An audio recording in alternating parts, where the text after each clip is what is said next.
Hi guys, അപ്പം ഇന്ന് നമുക്ക് ഒരു ചിക്കൻ ഫ്രൈ ഉണ്ടാക്കുന്ന വീഡിയോ നോക്കിയാലോ. 1 കിലോ ചിക്കനാണ് നമ്മളിവിടെ എടുത്തിട്ടുള്ളത്. ഒരു 3 പ്രാവശ്യം നല്ലപോലെ കഴുകി വൃത്തിയാക്കി ഒരു പാത്രത്തിലോട്ടിട്ട് ഒരു 1/2 ടീസ്പൂണ് ഉപ്പ് ചേർക്കുന്നുണ്ട്, 1/4 ടീസ്പൂൺ മഞ്ഞൾപ്പൊടി, 1/2 ടീസ്പൂൺ മുളക് പൊടി, 1/4 ടീസ്പൂൺ പെരിഞ്ജീരകപ്പൊടി, 1 ടേബിൾ സ്പൂണോളം ഇഞ്ചി വെളുത്തുള്ളി പേസ്റ്റ് ചതച്ചത്. അടുത്ത് നമ്മൾ ചേർക്കുന്നത് 1 ടീസ്പൂണോളം അരിപ്പൊടിയാണ്, ഒന്ന് ക്രിസ്പി കിട്ടാൻ വേണ്ടിയിട്ട്. 1/2 ടീസ്പൂണ് കോൺഫ്ലവർ പൊടി നമ്മൾ ചേർക്കുന്നുണ്ട്. പുളിക്ക് വേണ്ടിയിട്ട് ഒരല്പം സുർക്കയോട് ചേർത്തിട്ട് നന്നായിട്ട് ഇളക്കി മിക്സാക്കുക. കയ്യായിട്ട് നല്ല തിരുമ്മി മിക്സാക്കണം കേട്ടോ. അങ്ങനെ നമ്മൾ ഏകദേശം 1 മണിക്കൂറിന് മുകളിൽ മസാല നന്നായിട്ട് പിടിക്കാൻ വേണ്ടിയിട്ടൊന്ന് റെസ്റ്റിന് വെച്ചു.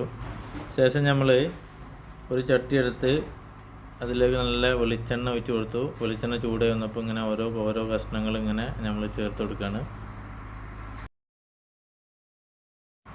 ഒരു പുറം ഏകദേശം ആയി വരുമ്പോൾ ഒന്ന് മറിച്ചിട്ട് മറ്റേ പുറം നന്നായിട്ട് വേവിച്ചെടുക്കുക.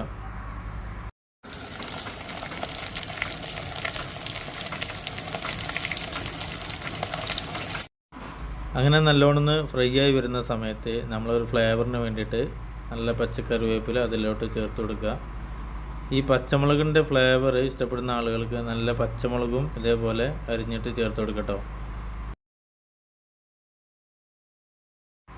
നമ്മൾ ചിക്കന് നല്ലപോലെ ഫ്രൈ ആയി വന്നിട്ടുണ്ട്, നല്ല ക്രിസ്പി ആയിട്ടുണ്ട്, നല്ല റെഡ് കളറൊക്കെ വന്നിട്ടുണ്ട്. ഇനി നമുക്കിതിനെ ഒരു പാത്രത്തോട്ട് കോരി മാറ്റാം.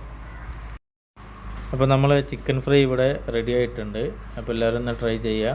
വീഡിയോ ഇഷ്ടപ്പെട്ടാൽ സപ്പോർട്ട് ചെയ്യുക, സബ്സ്ക്രൈബ് ചെയ്യുക, ഷെയർ ചെയ്യുക.